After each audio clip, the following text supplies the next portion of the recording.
Welcome to the Lair of Secrets podcast, the podcast about gaming and being a geek by two 40-something geek dads. I'm Ken Newquist, and I come from the future of the Lair of Secrets podcast, that is. We got the temporal resequencer working again, and we're here to tell you some things about the great zines that are part of Kickstarter's Zinequest 3. Temporal distortion still, just messing with my head a little bit, just a wee bit confused. How did you make it? And I'm David Moore. Welcome to the world of tomorrow. Oh wait, you did just do that. I'm still getting used to the resequencing as well. So tell me about Zinequest. After you tell me about what you did this week, or was that 3 months in the past future? It's a good question. I hear that. I see the hounds have followed you backwards through time. Yes, always a danger when yes. you're tripping through the past and the future and what have you. But that's a risk we were willing to run to talk about Zinequest. So let's see what I've been up to. I finally read Atomic Robo, which you talked about months. Oh wait, that was maybe days or weeks ago, or maybe a couple days ago for our listeners, because we talked about it in episode 3. Yeah, weirdly enough, was just finished editing. Indeed. So just like time is just slipping back and forth just like that. So Atomic Robo, I read Atomic Robo and the Fightin scientists of Tesladyne. Yes, because Tesla built Atomic Robo. I also started rereading Atomic Robo yesterday, actually. So it's a good time. I'm reading it on Comixology Unlimited on Amazon. I got a subscription to it because I'm trying to diversify my reading beyond Marvel, which is a kind of sacrilege for me. But they have a tremendous amount of stuff on Comixology. So great recommendation. I think we talked about this before. If you like Hellboy, I think you'll enjoy Atomic Robo. It's really good stuff. Yep. Speaking of Marvel, I could say make mine WandaVision. My kids and I have been watching WandaVision on Disney Plus and really enjoying it. The first 2 episodes are pretty slow, and it's very much an homage to the classic 60s sitcoms of yesteryear, which for some strange reason I grew up on. And so I was getting the tropes. My kids weren't necessarily getting the tropes, but they are such Marvel files, having grown up watching the series, all of the movies. They could see the little things showing up, especially as we got into the latter episodes. They're like, oh, so those were the parts that kept me through the first 2 episodes. I really appreciated the craftsmanship, the artistry of how they reproduced things in of different sitcom eras. But I am not a sitcom fan. And so I was like, all right, I gave it 2. I'm going to give it 1 more episode. And if it doesn't, if it's more of the same sitcom stuff, I'm just going to drop it. And episode 3 was a little bit of sitcom stuff. I think that's when they reached the Brady Bunch era. Yes. But with that, they also expand it more. Yes. As a friend of mine said, he and his wife were watching, and they watched episode 3, and she's like, I really liked episode 1 and 2, but episode 3 seems more like your kind of show. Your, like superheroes and such. So yeah, I've watched episode 3 and 4, and it was, it's pretty cool. I'm wondering where they're going to take it, and I'm wondering if it's a finite series, kind of like a mini series. Will it only be 1 season? Because it's going to be hard for me to see them continuing with setup. Yeah, I think it is going to be a limited run. And personally, my guess is this is going to be foundational to everything that comes next, given the Scarlet Witch's powers. I'm a big fan of the X-Men, as we've talked about in some episode, maybe in the past, maybe in the future. Scarlet Witch is exceedingly powerful and can do some pretty weird stuff. And if they run with that, it's going to be pretty impressive. So, now, my run of the X-Men that I read did not have Scarlet Witch in there, so I'm assuming she comes in later, because she was in the Avengers before she was in X-Men, I think. I'm trying to remember, because I got into her. I don't even remember when she shows up in the X-Men, because it's been that long for me. But she wasn't always in the X-Men. She pops in and out, and she was more. There would be times when she was more in the Avengers and less in the X-Men. But she was pivotal to some of the biggest X-Men storylines of the last 10 years. So it's Got it. Which are none of the ones that I've read. I haven't read any of those yet. So speaking of X-Men, I finished reading X of Swords, which is Marvel's massive summer crossover. See, we're just messing with the timeline, folks, just bouncing all over the place. It was their huge crossover. So 22 issues. I collected all of them, except I didn't because I was missing five issues, which I then had to back order, and they finally came in. So I finally got to read it. And it's bonkers crazy. The X-Men go to basically the Feywild. Oh, and interesting. It's heavily inspired by the Chris Claremont, Alan Davis era of Excalibur, which was like back in the late 80s. I read the first few of those. Yeah, and they were like goofy, right? Like they always had like a shtick, and they were kind of funny, and they were trying to kind of find. They felt more like an Alpha Flight sort of comic where they were still trying to find their footing as to like who these characters are and what their purpose is. And yeah, we got like the Captain Britain, who I've always enjoyed. Captain Britain had Kitty Pryde. I think she's going by Cape Pride these days, but she's not 13 anymore. No, she is not. She is now a 20-something woman, which we were the same age when I started reading them, so I don't think this is fair. But in any case, if I recall correctly, there was a thing, a joke, a running gag going on that people noticed that Kitty Pryde would occasionally have a birthday in the X-Men, but she'd always be 13. Right. So she had like 5 13th birthdays or something along those lines. Yeah, that sounds about right. So in any case, the Excalibur fan, I mean, it's not all Excalibur all the time. There's a lot more going on in the series, but if you're an Excalibur fan, you will see the hand of Chris Claremont and Alan Davis on that. Cool. And then finally, I started reading Rhythm of War by Brandon Sanderson, which is the latest book in the Stormlight Archive. And I should be done sometime in 2022, maybe 2023. This is 1,232 pages. The audiobook is 57 hours and 26 minutes long. Oh my God. That's a lot of running. I'm going to have to walk so I'm trying to get WhisperSync working on my Kindle and Audible, so that if I can get those two working together, then I can read and print and read an audio. Because otherwise, if I just listen to the book, it's going to take me at least 6 months. Yeah. I've used WhisperSync long ago, and it works pretty well. For the most part, I don't get the text of the book and the audible book at the same time for most things. So yeah, in this case, I bought the text copy for my son because he wanted to physically read it over the summer. Yep. And so I have this opportunity to try and sync it up, but it seems like it's harder if you have the Audible subscription and the text. If I recall, you normally had to buy them at the same time. Yes. And so there are hoops that will be jumped through, and I will let people know if I'm successful or not sometime in the distant future. Yeah, I'd be interested in if you buy them separately, can you connect them? That is the question. I shall venture into the laboratory and attempt to determine how the heck to do it. So what have you been up to? I'll start with the weirdest thing first. Netflix has a movie that I believe it's a Korean movie to kind of gauge a couple of things. One, I wanted to know really what that player wants out of a game, and he really liked the dynamic aspect of things, being a hero, being like another friend of mine from back in my Game Master Show days really wanted to punch a dinosaur in the face, a T-Rex in the face when we played Hollow Earth Expeditions. Who doesn't want to? Right. And he's also the one that would jump out of a helicopter in the werewolf game with and then change in midair and then slam down on the baddie. That's that sort of epic movie-esque scene. And he really so that Spirit of the Century game, he really liked that. That new player really liked that. New to me player. Which you can get out of the Star Wars game, but because the combat was a little slower, it didn't feel like it.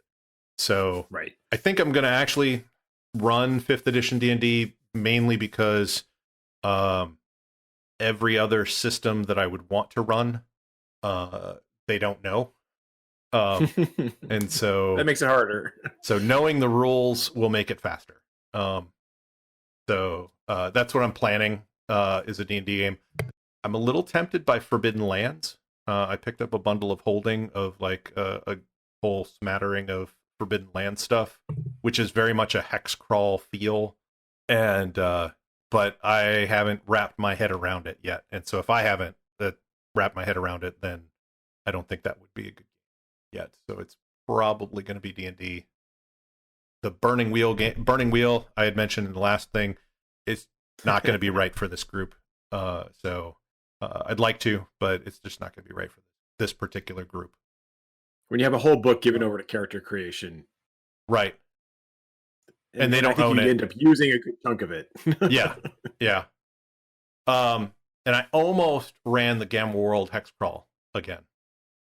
Our Sunday D&D game couldn't go on. Super Bowl was that weekend, and so not all of us follow the sports ball, but one of the groups, one of the sections of players did.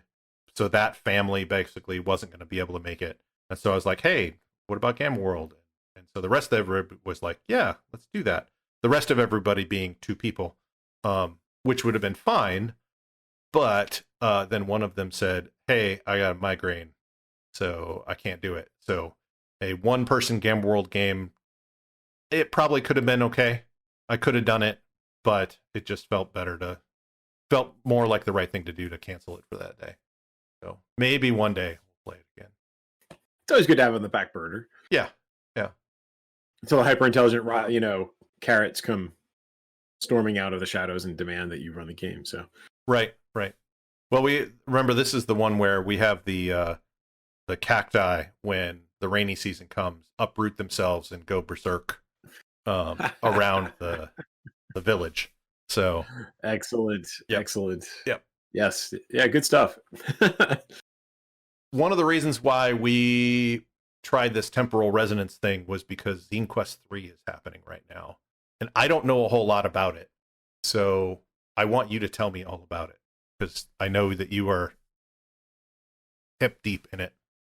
Yeah, it's pretty cool. I'm very excited about this because way back in the day, I had me and my friends on our Commodore 64s published our own zine. It was like an RPG flavored zine. I think we had like a Twilight 2000 article and like a Star Frontiers article, and I think we managed to put together one issue and printed like 5 copies of it to bring to the hobby store. I don't actually remember what happened to them. I don't have a copy of it, but it was a great experience. And it was, it was one of these things like, you're 12, right? Mm-hmm. And so you spend the entire summer knowing nothing about pagination, knowing nothing about layout, right? Like all you have is like this rough idea from your D&D books, how things are supposed to look, and like Dragon Magazine or whatever, right? And so we spent like the whole summer doing nothing, but every time we got together, we'd work on the zine. And so finally we got it to we had one of our friends draw the cover and everything. And it was pretty cool. And so over the years, I've picked up zines here and there. And so zines are meant to be small, simple publications, right? So they're like usually less than 64 pages, maybe 32, usually in multiples of 8 because of how layout works. It's usually like an 8.5 by 11 folded over. Yes, exactly. So it's not meant to be like your old Dragon magazine or your Dungeon magazine, or even really a proper magazine. It can be saddle stitched. It can be like stapled along the center. But generally speaking, it is meant to be a lower grade publication. And and I think it's meant with Kickstarter, I suspect a good chunk of what it's doing. First of all, lots of people have favorable memories of the zine scene. And there was a day, right? Like when you would go into a comic book store and there'd be a rack which would just have like self-published zines. At least in New Jersey, that was a thing. Didn't have that where I was, but that's okay. Yeah, into the 80s and 90s. And I think like in the 90s too, like pagination became, especially as desktop publishing became easier and easier, there was this rise of the self-published zine, and like people would, they'd have mail order things and what have you. And so it was a thing. And I think the great thing about doing it through Kickstarter, I don't know this for a fact, but I would suspect it is true. It's like training wheels for running an actual Kickstarter, right? And so you can do a limited run with limited exposure. It doesn't actually cost you all that much. Most of these things, when you're buying the zines that are offered, so typically, let me take a step back for a second to kind of describe what Zinequest does. Zinequest is offered throughout the month of February. And basically different creators can come in and they can have a Kickstarter project. And they say, okay, it usually runs for about 2 weeks. And they say, here's my zine. And this is on what subjects I'm covering. It's going to be this number of pages. It's going to have this kind of art. I think it's generally expected to be like black and white, or maybe with some spot color here and there. But these are fairly low tech as far as it goes. Right. And they don't cost a lot. So if you're buying the PDF, it might be $5 to get into the product. If you're asking for the print one and postage and you're getting it from England, well, now it gets a little more expensive, right? So the print ones tend to run more like $10, $12, and then you throw shipping on top of it. And so you're at like maybe $16. Yep. Although I was compared to like, sorry. Go ahead. Well, I was going to say, compared to, say, the Gloomhaven Kickstarter or any of these other Kickstarters that we have seen go off and fail, I might add, right. Where you've got like, it's this massive product. It costs $200. People get in way over their heads because they added all of these add-ons. Not accounting for shipping, perhaps. Not accounting for shipping. Oh my gosh, I didn't realize I was going to have to ship to China. Right. Turns out that's really expensive. Oh, it turns out it's expensive to ship to Europe. Right. And so I think this is an excellent way for people to get experience with doing a Kickstarter and learning some of these very basic things that you need to understand. What are your costs, right? Mm-hmm. How long is it going to take me to write it? How long is it going to take me to lay it out? What's it going to take me to get an artist? How am I going to pay the artist? What's my budget, right? Like all of these things that if you're in journalism or publishing or project management, kind of that you have to estimate. But even honestly, like if you and I were to do it tomorrow, I'm sure we both have lots of experiences with working on big projects. I wouldn't know what it would cost. Right. I would reach out to people I know that have done this before or done stuff like it before to say, hey, what kind of costs are we looking at in terms of like, if we're looking at 16 pages, how much is that to mail? Right. How much is an envelope to mail it in? Right. All that sort of stuff. Right.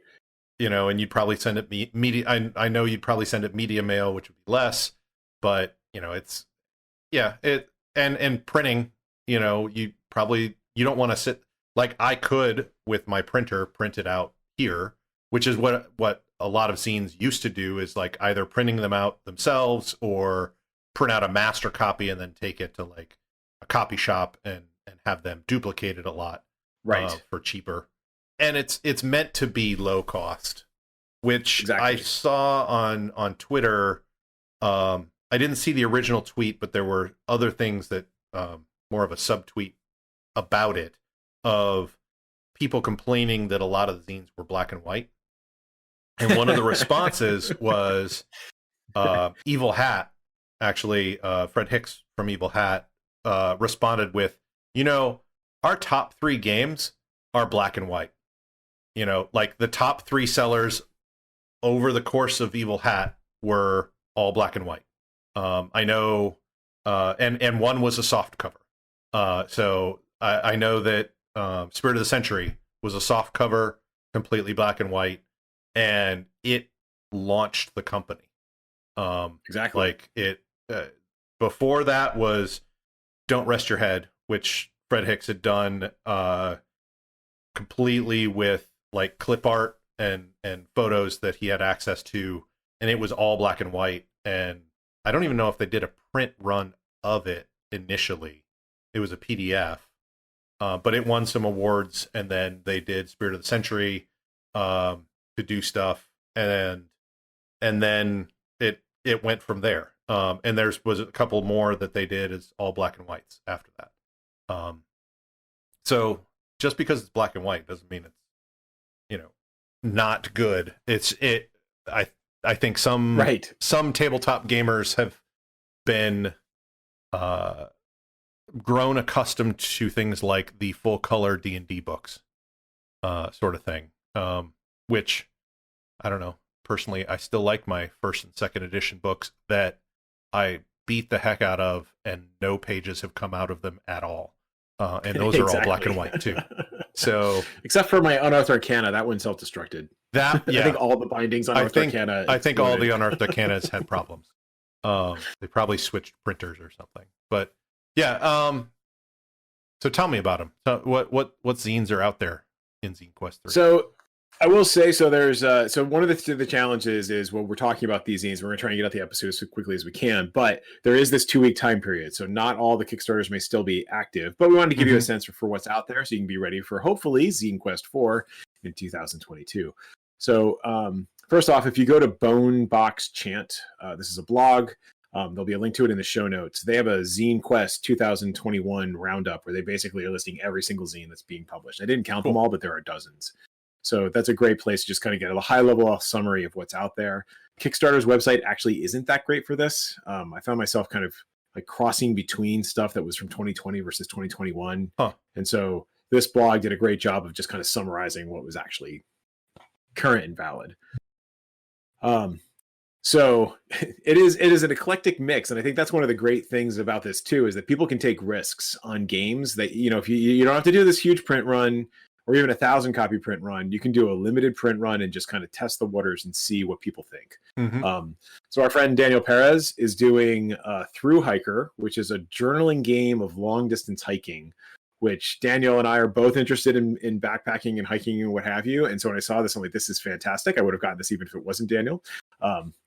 It sounds great. It's a perfect intersection of outdoor skills or what have you and gaming geekery and kind of like journaling, which, you know, in some future episode, we're going to talk about bullet journaling. It's just very attractive all around. Yeah. And for those out there who don't know what a through hiker is, I actually learned today what that is. Basically, it's you can go out on a hike and you can come back, or as a through hiker, it's a one-way trip. So, and usually it'll be like an Appalachian Trail trip where you get dropped off or you go to a trailhead and then you exit a trail later and then you're done with the hike. It's not a loop, which is right. What I would normally do as a hike. Exactly. You know, you have to plan for a through hike. Yeah, so the classic version would be, like you say, the Appalachian Trail, where you start in Georgia and end in Maine, and it takes you 9 months. Right. Or so you have to know. And there's different trailheads, so you might even just go for a week, but still, yes. you're going one spot. You're not turning around in the middle and coming back. You're going to the next pickup drop-off point. Exactly so. So I can see how that would be cool as a game. I can see how it would be interesting as a game. We'll see how it actually shakes out. Yep. Actually, one suggestion that I heard an interview with Daniel today as well was, and I don't know, it might support it. Obviously we haven't read it yet because it's not out yet, but it'd be kind of neat for the downtime of like, okay, here's your D&D group. You're traveling from the city to the dungeon. All right. Here's your week. Play while between game sessions. Play through hiker and then come back and tell us a story. Oh, that would be cool. Yeah, it'd be kind of neat. That would be very cool. So another blog. See, I'm so used to saying blogs, but these are zines. Yep. Infinite March. So this is a zine about agents working to support or tear down the Temporal Empire and its eternal rule. So the Temporal Empire exists some point in the far future. So there's a foundation that leads to the rise of the Temporal Empire, which is of course eternal, except it had to start at some point. Right. So you're either protecting the Eternal Empire or you're working to help defeat the Eternal Empire. I think another thing that's interesting about the zines is some of them, they're self-contained game, like Infinite March and Through Hiker. These are both self-contained. Some of the other ones are supplements or just kind of like generic resources for, and sort of like an old school essentials fantasy game, that kind of thing. Or you can just retask it for whatever genre you're interested in. Nice. The speaking of old school essentials, there's which is basically, if you're not familiar with old school essentials, it's basically one of these retro clones of D&D basic / expert set from way back in the day, the old box sets. Yep. So Planar Compass, this is the second issue of it. I didn't actually pick up the first one, but it's about traveling the planes. So it has new monsters, a living dungeon, don't know exactly what that means, astral navigation rules, and astral pirates, which actually I'm thinking about getting this because in my lunchtime game, The group just talked about, they just bought a bag of holding. Okay. And with it, the salesman gave them all of the warnings that come with buying a bag of holding. Don't put it inside of another interdimensional device. You may find yourself dumped into the astral, the standard disclaimer that goes on the side of the bag. Don't rip it. So, hey, if they can't resist temptation and they get themselves thrown into the astral plane, this could come in. You'll be ready. Yeah. Yeah. Living dungeon sounds interesting. I could see two things. Either living as in a living campaign at a con where like it's just they'll keep releasing pieces of the dungeon and it might end up being a mega dungeon at the end sort of thing. Or it's a living creature like inside of an astral space whale or something like that. And the inside is a dungeon. I could see those two extremes. Yeah, so I'm curious. Let's see, what else do we got here? We have Creature Feature, which is a monster anthology for tabletop role-playing games. There's not much up about it, but I'm a huge fan of Creature Features, so okay. I would get it sight unseen because I love Creature Features. I always want all the monsters. This next one is interesting, and I don't know if it's going to be a good game to play or like a traumatic game to play, but I'm gonna try it. It's called Hope Is Not a Plan, and it is a solo journaling style RPG zine about the existential dread of professional project management, which is at least half my job these days. Yeah. So yeah, it might be a little too close to home. Yeah, I don't know. It's just going to be one of those things where you like open reading through it and go, I'm currently working on this project. I don't want to do this anymore. Or It could be really fun. I guess we'll find out. So I think I've had my share. I'm sure we both have had our fair shares of just truly awful projects. So I'm interested to see how this shakes out. As far as existential horror goes, the next one, which I just backed actually, is The Vast in the Dark, which is a zine about exploring ruins in an infinite world. It features a brutalist alien flair, no prep world generation, and optional horror rules. So what I'm imagining, it's basically like there's this randomly generated world filled with the sorts of relics and monoliths and horrors that you might see in an Aliens style setting. Okay. At least that's the vibe I'm getting off of the zine. And I'm kind of in a Aliens mood right now. I don't know if I'm actually, like we said before, I don't know if I'm actually going to get to play it until like the pandemic is actually over. Right. But I will have all the things. Then we have, let's see, The Island of the Excellent. So this is a system agnostic hex crawl style zine. It's basically meant to be a living sandbox style thing where it's got lots of random charts that you can generate. It doesn't have a lot of history that comes with it. And frankly, I'm always in use of tables. Like there's days when I'm doing my lunchtime game or just really any gaming where I'm stuck and I just want some random tables. And so you throw some dice and all of a sudden, the creative juices get flowing. So this one appeals to me in that regard. And then the last one I have is Last Orders. 16 beers and ciders for fantasy RPGs, so these are inspired by real world drinks. So let me see if I can pull up some of the examples that they gave. So for example, the Yawning Porter, which is dark and creamy. the Rhymes Peak Pilsner, crisp like fresh fallen snow. Randolph's Revelry Red Ale of dwarven make that gleams like a ruby. Horde Coast Pale Ale, brewed using the traditional hobgoblin recipe. And then the Royal Fire Rausch beer, which is smoked to perfection. And I don't know if you've ever had a Rausch beer. Have you ever had a Rausch beer? I have not. So I don't know what these are. It's a very thick, smoky beer. Okay. It's got a lot of body to it. It's kind of like a stout, only heavier. And it's very smoky. So like I had the local bar here, Porter's, they have these things where you can get a mug if you drink 60 beers.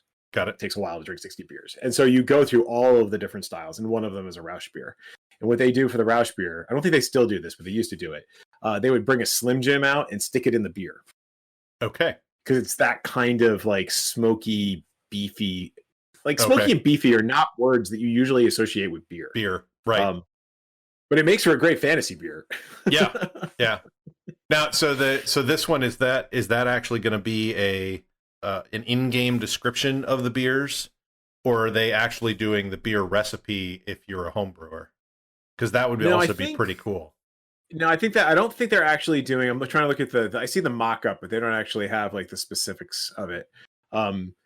I think this is meant to be more of like the in-world sort of fantasy beer. So like they talk about the beer has a story that goes with it. So the hobgoblins have a backstory that's associated with it. Let's see, what do they have? Like, so one of their examples is mediating a hobgoblin labor movement or resolving bitter rivalries. There's going to be lots of puns in this thing, clearly. Bitter rivalries between feuding druid circles. So it's got the beer plus a scenario and some standalone ideas for quests. So sounds pretty good. My friends and I have had like beer has been a staple of our long-running Black Razor Guild campaign for 20 years. Nice. So up to and including creating a brewery. So this is very much in our wheelhouse. Very cool. Cool. So the fun thing about Zinequest is there are all these different things that are out there. They don't all come right away, right? So which is the other cool thing. Like you sign up for them and then it takes a couple months for them to actually get published. They're most of the ones that I did last year. I think all of the ones I did last year did just fine. Like I got them eventually, but inevitably, just like any other Kickstarter, there are problems that can arise where, you know, people run into issues with layout, they get sick, break up with the artist, what have you. Yeah. It's a Kickstarter. But you didn't invest a lot. You didn't spend, $300 on a box set. You spent $5 on a zine. Right. So I wholeheartedly recommend it. It's at Kickstarter.com/Zinequest, if I remember correctly, but we'll double check that and have it in the show notes. I noticed There'll be links that Daniels, the thru hiker, did fund. It's still going, but it made its thing. I looked. Planar Compass is evidently pretty popular because they wanted $400 and they've got 11,000 right now. Oh my god! So I want to know. I want to know how, and that's with 419 backers. So I'm wondering more from a Kickstarter point of view. Like if we ever want to do a Kickstarter, I want to know how they marketed this and what about this Kickstarter drew so many people in to pledge that much. Because that's pretty amazing. All the others are pretty close to their goal. Hope is Not a Plan is $1,800 out of their $750.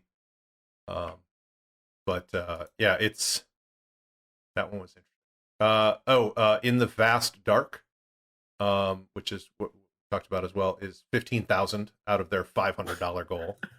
So yeah, they're probably very happy. I hope. Yeah, no kidding. I hope. So clearly they can still blow up just like regular Kickstarter goes. Oh yeah. Which can be intimidating, especially I think we should have Daniel on at some point to talk about it. I think it would be fascinating to pick his brain a little bit. But because you have to if you do this and you sell that many copies, suddenly you have to if it's old school zine, you have to print and bind and depending on what's involved, or even if you're having it totally printed at the local printer, cool. You got to get them packaged. You got to get them in envelopes. You have to get a postage on it. Right? Yep. All of this stuff takes hours. I think for the other ones, for the Ion Codex and stuff like that, he had it printed and then shipped to his house, but then he had to manually put everything in envelopes and mailing labels and stamps and everything like that and send them out. So yeah, it's $15,000 worth of zine is a lot of mailing labels, stamps. And it is, and I think this is why some of the zines will purposely put a limit on it, right? They'll say this is a run of 250, and that's what I'm prepared to do, right? Because I'm not in a position to hand label 5,000 zines, right, or what have you. Yeah, and that's easy enough to do if they, they can put an infinite number of PDF copies, because that's just an electronic copy. But